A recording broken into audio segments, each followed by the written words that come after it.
লাউ দিয়েছিলাম, লাউটা সেদ্ধ হয়ে গেছে। এখন আমার ফোড়নটাও রেডি হয়েছে, এখন দিয়ে দিচ্ছি।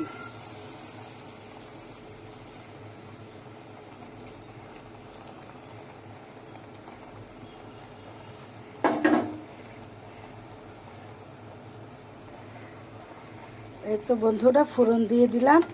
এখন ফোড়নটাকে ভালো করে একটু মিক্সড করে নিচ্ছি।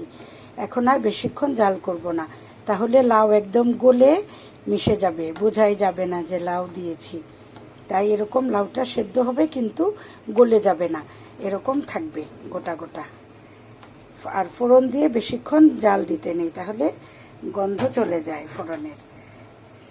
এই যে বন্ধুরা, এখনই নামিয়ে নিব। এই তো হয়ে গেল আমার মুগ ডাল লাউ দিয়ে। দেখো বন্ধুরা, খুবই সুন্দর হয়েছে রান্নাটা। তোমরাও এভাবে রান্না করতে পারো।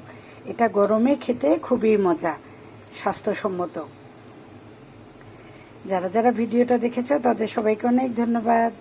আসসালামু আলাইকুম।